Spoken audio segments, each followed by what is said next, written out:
I mean, most of the high fells around here, the higher open fells, quite a lot of those are in HLS agreements, so some of them's commons.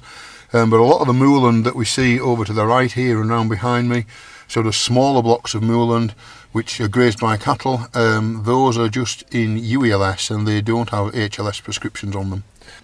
How do you think that the schemes, for example, the HLS and the ALS, might have restricted farmers in terms of taking the priority away from livestock cultivation? HLS schemes, by and large, on the open fells and moorland, are usually around reducing stock numbers. So yes, there is restrictions on the amount of stock that you can keep on HLS land, but there is payments in return for that.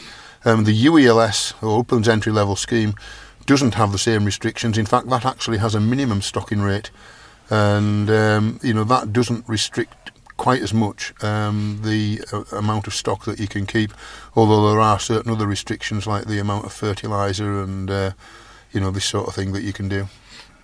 What sort of problems have hill farmers faced in terms of expanding and buying land because there's such a scarcity of available land in the region? The amount of what we call valley bottom land, as you can see, because a lot of it's mountain, is very scarce, and actually organisations like the National Trust own quite a lot of areas like the Lake District, so that land tends not to ever be for sale. So when it's very rare that in-by land that you could take a crop of hay or silage off actually comes up for sale, and when it does, there's quite a bit of interest in it because it is such a rare thing. And does that inflate the prices for those businesses looking to expand? Well, it can do, and the other thing to bear in mind is because of the nature of the Lake District, there's sometimes quite a lot of non-agricultural interest in small pockets of land as well. People that have retired or have earned their money wherever and have a house in the Lake District who would quite like to own 10 acres of land as well. So that also is an additional factor in what happens with the purchase price of small blocks of land.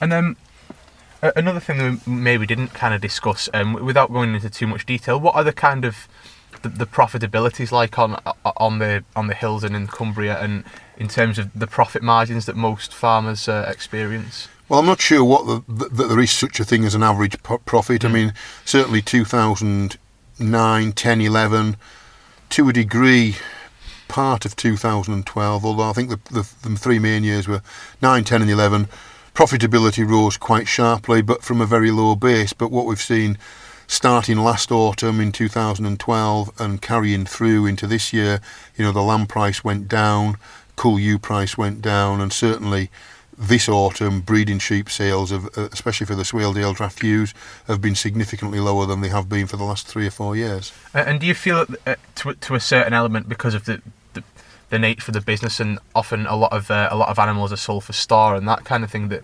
maybe your business is kind of dependent on what's happening down the hill and the commercial? There's a real interdependency between upland farming and lowland farming.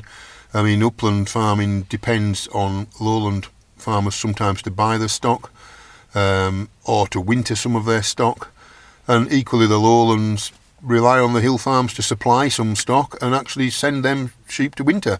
So there is, they're intrinsically linked, and there's you can't really separate out the two. And if lowland livestock is doing badly, then you can guarantee upland livestock will be doing badly as well, and vice versa. The marketplace, if it's good for one, it'll tend to be good for the other, and if it's bad for one, it'll be bad for them both.